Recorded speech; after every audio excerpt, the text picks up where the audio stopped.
Alright, so with this Yukon having over 420,000 kilometers on it, and the exterior looking pretty grungy all over, it's safe to say it hasn't been properly detailed for a really long time, if ever, and overall just looks really neglected. Now moving inside, and this is where the fun starts, and why this Yukon has earned the disaster detail status, is there is an absolute pile of dirt and debris all over the vehicle, including some kids' toys and old food. The carpets are stained pretty well everywhere you look. The cup holders are a disgusting mess. The seats are gross and stained, and the headliner and visor are nasty too.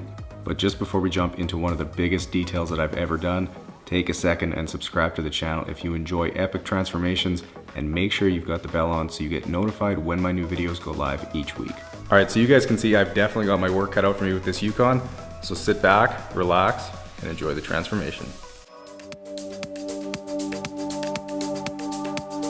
Okay, so once again, before I get started, I'm doing an ozone treatment on the vehicle to remove odors and eliminate any bacteria or viruses, and then while I work on the exterior, the ozone can dissipate before I have to spend any time in there.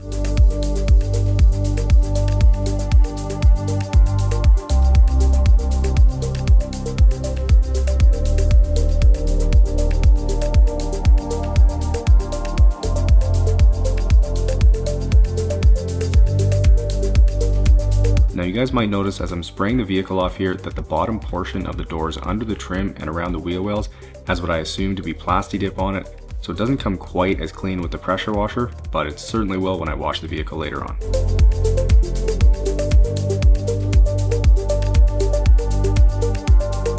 Moving to the back here, and I figured I would give you guys a bit of the background on the vehicle.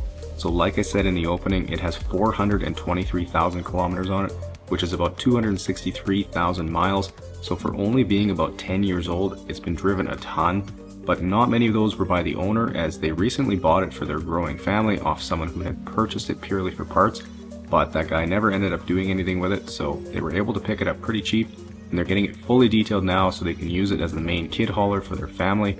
And I also figured I'd let you know that I was able to film the owner's reaction when she picked up the vehicle, so make sure you stick around for that. It's a good one.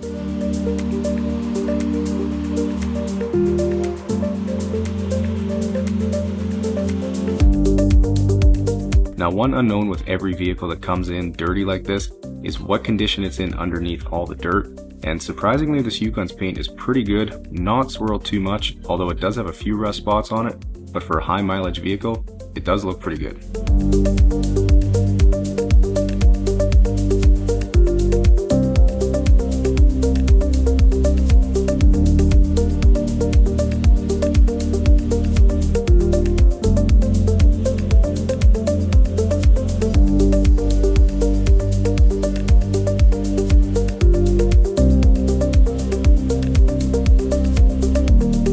Here's a perfect example of how important it is to have one of these undercarriage sprayers. As you can see, there's a bunch of dirt stuck underneath the running board that would have otherwise been missed. If you're curious as to where you can get one of these, I've got the link in the description for you, and as you can see, they work really well.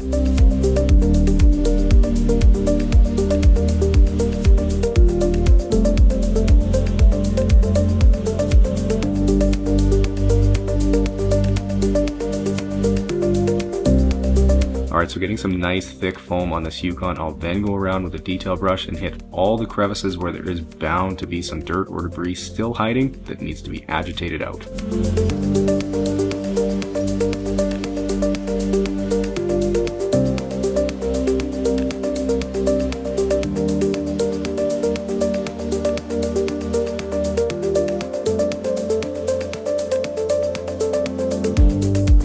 Alright, so with the vehicle washed, I can get a sense of how dirty the paint is, and to be blunt, it's filthy and covered in iron particles.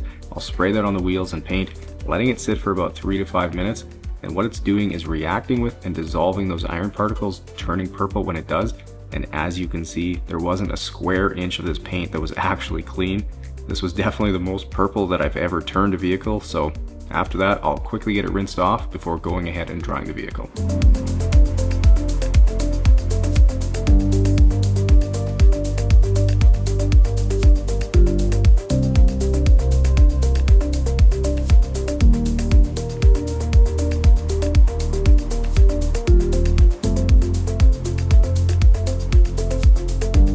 Alright, with the outside clean, it's time to start on the massive job that this interior is going to be. And first thing I have to do is get the seats out, because I can guarantee that there is a pile of filth waiting for me under there. And while I was doing this, I couldn't help but think back to the disaster Cadillac Escalade that I detailed last fall, as this Yukon is built very similar, so it's nice getting a vehicle in that I already know how to dismantle and how to attack it in terms of cleaning the interior. If you guys haven't seen that video yet, go check it out and then let me know in the comments which one you think was dirtier. Although with everything out, now I'm kind of thinking it might be this Yukon.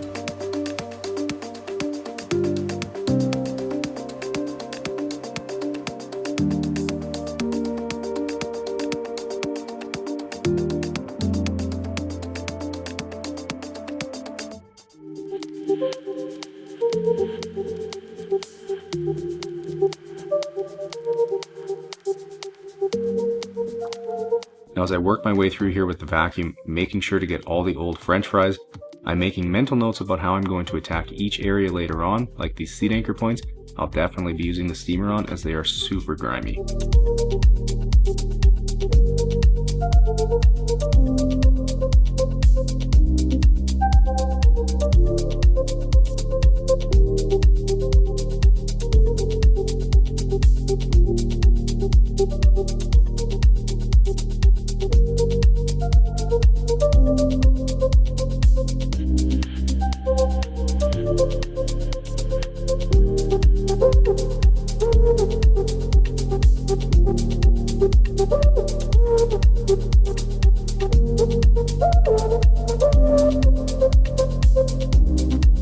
Now you guys can probably see that the carpets are looking a lot better as I get all the debris and the layer of dust sucked up, but I know from experience that there's still a ton of dirt hiding deeper down in the fibers, so even if they look good now, I can promise you they'll look even better once they've been extracted.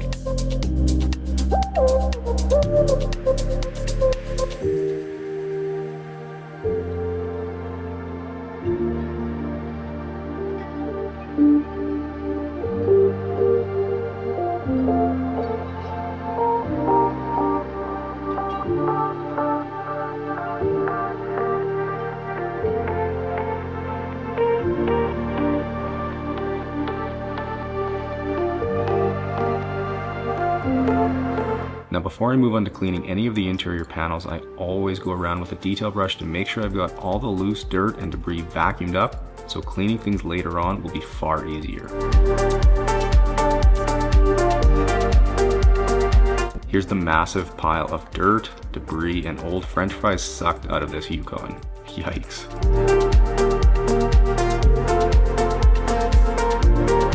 Now one of the obvious benefits of having the seats out is that it makes it a bit easier to extract, as not only can I see things better, but the sides and backs of the seats are easier to work on. And for those of you who might be wondering, as I saw a few comments on the last minivan video, yes, I do clean the entire seat, but obviously just don't film everything that I do in a vehicle, as the videos would be way too long.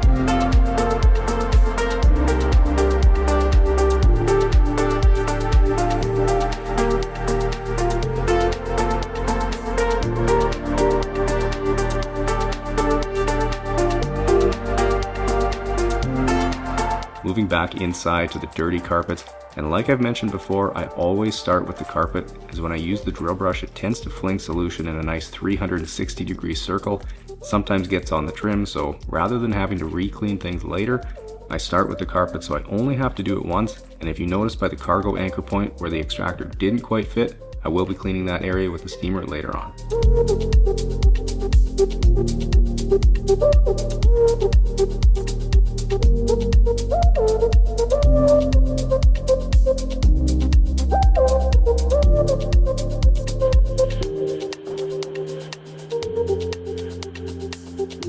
So for those of you out there who are still wondering what my process is when I'm extracting, it's very simple in that I basically make passes spraying water down until I see the water coming through clear, and then I switch to just extracting to get things dry. Although for any stubborn stains or heavily soiled areas, I'll add more solution and repeat the process, but otherwise I just extract until the carpet is actually clean, however long that may take.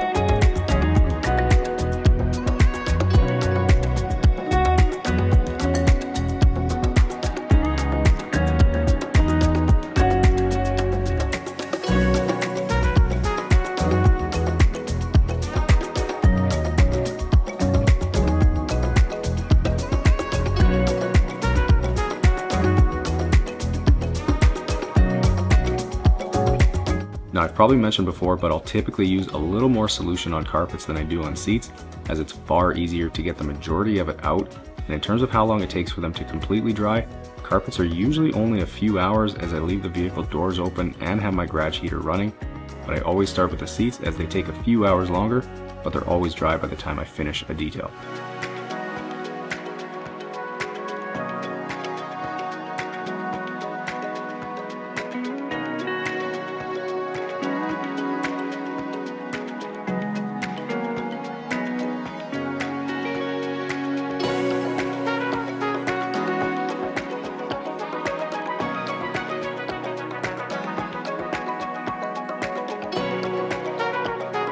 Here's the giant pail full of dirty water pulled from this Yukon and the nice layer of sludge at the bottom. Gross.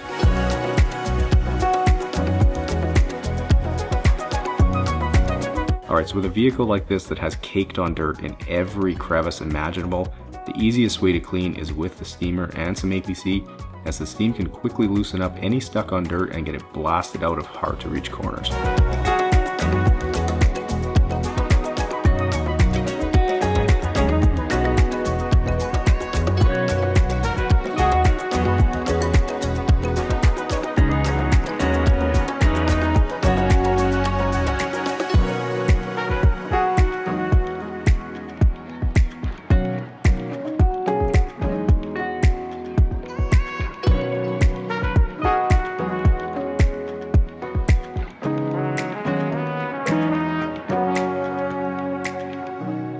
Now, knowing I needed to steam the rear cup holder, I had to remove it from the vehicle as it would have made a mess on the carpet. And again, steam is really the only way to clean this effectively, as the dirt is so caked on and the crevices are small. So once it's loosened up, I'll use the detail brush to make sure I've got everything dislodged, and then I can simply wipe it all down with a microfiber towel. Alright, so moving to the nasty headliner and visor, and I'm once again opting for my McCulloch steamer. As you guys know, it makes quick work of everything, so with a variety of attachments I can get the years of grime cleaned up pretty easily, and then I'll simply just blot it dry with a microfiber towel. And again, if anyone wants to feel the pure enjoyment of blasting things with steam, be sure to give the McCulloch steamer a look. The link is in the description, along with nearly every other product and tool that I use. This thing is incredibly versatile and high quality, so it's definitely a tool I highly recommend.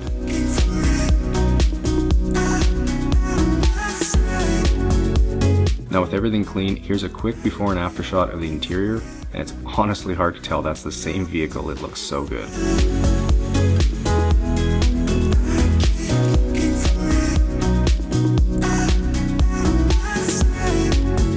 Now, not something I always do, but because I walked past these hazy headlights so many times, I couldn't stand leaving them like that, so I'm taking the 10 minutes or so and getting them polished up for the customer and looking new again.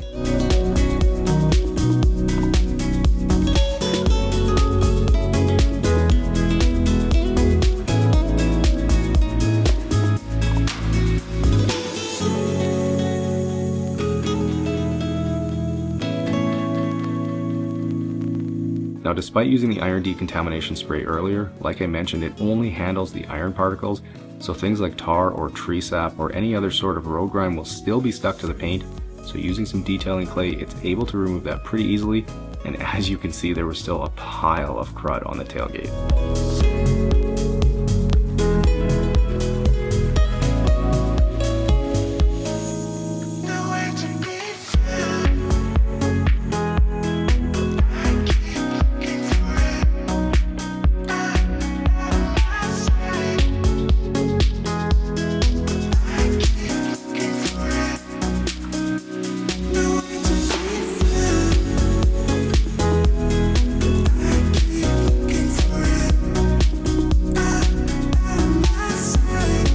Detail done now, I'm doing another ozone treatment on the vehicle for the owner's protection.